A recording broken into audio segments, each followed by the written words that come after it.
the programme for the 9 million people in the UK who are deaf or hard of hearing.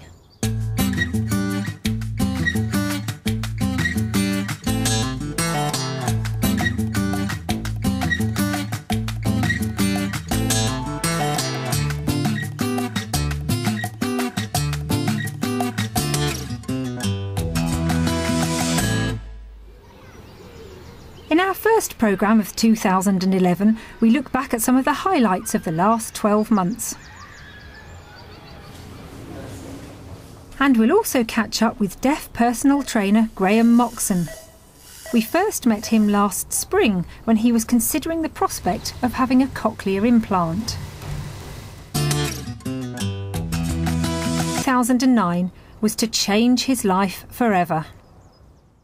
His story began 10 years previously, when he first lost the hearing in his right ear, as it is thought the result of a virus. 10 years on, Graham was to face another shock. I went to bed one night feeling fine, and I woke up in the morning deaf in both ears. To address his hearing loss, Graham considered a range of options, in the end resting his hopes on a cochlear implant, for which he was happy to discover he was suitable. May 2010, and the day of Graham's operation. He's in the hands of surgeon Philip Robinson. We've got Graham Moxon on first this morning. Surgically, I think it's fairly straightforward. The cochlea is slightly rotated. The carotid's slightly anterior, so we're going to look for that when we're in the middle ear.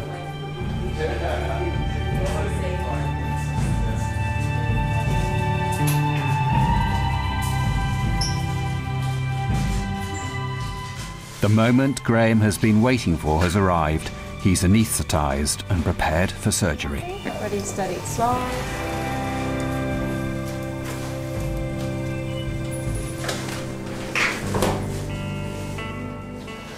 So we've prepared the area, and I've made some marks on it. You can see a mark here, which is the outline of where we're going to put the cochlear implant package. It's going to go against the skull, under the muscle, and then we've just marked out where we're going to make the skin incision for access. And it's all been prepared with some iodine. Mr. Robinson makes an incision behind Graham's ear.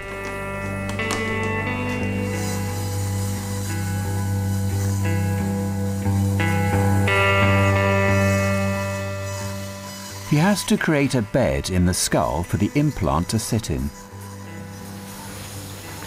We're going to measure the distance from the back of the ear canal to the front of our cochlear implants, 4 centimetres. So that's the size of the implant that we're going to put in. And we want to just see whether we've got room to slide that. Often it's quite tight. Once a template fits and there's room for the implant, Mr. Robinson starts the microscopic work of drilling a path to the cochlea. So close to the facial nerve, this is the critical part of the surgery. So I'm just looking for the incus bone at the moment, which is going to give us a guide as to where the facial nerve will be. And it's just going to sit round the corner here, so we'll just find it just up there. I think you can see it when the ear's full of water. After 2 hours of intense work, Mr. Robinson finally arrives at Graham's cochlea. Here's the implant itself, which we have to wash in water to get rid of any electrostatic. The cochlear implant slides into place. The wires are fed into the cochlea and Graham is ready to be sewn up. 3 hours and the operation is complete. I think it went very well, actually. We got full insertion of his cochlear implant, and all 16 channels are in, and Dawn's just checked it and they're all working, so hopefully he'll get a nice result. And we're going to switch him on in 4 weeks' time. That's always the acid test. The day of the switch on, will Graham's hopes be realised? I'm looking forward to my switch on now, although I'm being cautious. I know that I might not hear anything for the first couple of days, because it takes a while for your brain to adjust. But fingers crossed, because I'm still able to hear a little bit and I can still hear my own voice now, I've still got a good memory of sound, that I'm hoping to get the best results. Right, we're going to switch it on, okay? Want me to what? I'm going to switch it on. Switch it on, oh, all right. Okay. It might be quite quiet. Yeah. It's going to sound strange. Okay. Okay? Can you hear anything? Or is that very soft? No, I can... Not really. I can hear sort of fluctuations in Okay, so I'm going to turn it up. It can go louder. Yeah. Okay, and what about now? Are you starting to hear a bit more? Loud enough, or does it need to come up? No, I can... No, I can just hear... Well, what can I hear? It's like a tinny sort of noise in my ear, but I can't pick out any... No. We wouldn't expect... Any voices or anything like that? We wouldn't expect you to pick out a voice yet, or anything like that. It's just sound. Yeah, just sound. Noise and sound. Is it very quiet? Yeah, And so it needs to come up. Okay. My own voice is quite loud in it. It will be. You're quite close. Yeah. It's quite a low, sort of deep voice. Yeah. You're going to be quite aware of your own voice. Right. Okay. Let me try a tiny little bit more, okay? What about now? How do I sound? Like the Smash advert. Do That's the laugh as well, yeah. What you can do is go for a little wander outside just to check it out, see if you're hearing any sounds outside, perhaps traffic, you know, just footsteps up the corridor, doors slamming, that type of thing, just to make sure it's comfortable. If it's not enough, we can turn it up more after. It will take time for Graham to adjust to life back in the hearing world. His body has to get used to a completely new way of taking in sounds. If I wasn't looking, I wouldn't know what it was. Strange. It's a very slow process, and he could still be adjusting to the cochlear implant for up to 2 years. How was that? That's all a bit odd. I can hear things outside, but if I wasn't able to see what they were, I wouldn't work out. No, but that's what that noise was. But I can certainly hear a bit of traffic.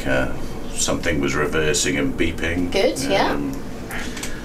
Someone was unloading something and banging metal. That sounds quite good. It's very early days, but how is Graham adapting to his newfound hearing?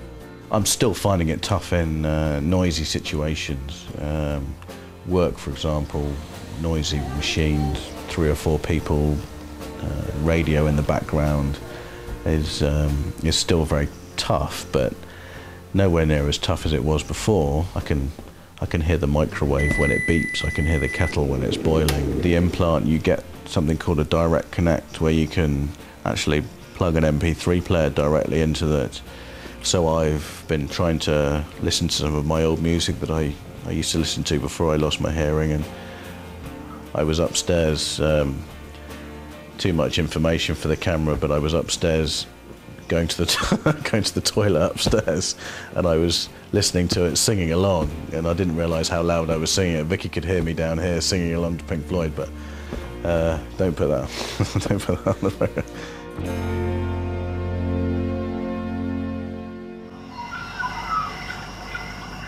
That's all we have time for today. See you next week. Goodbye.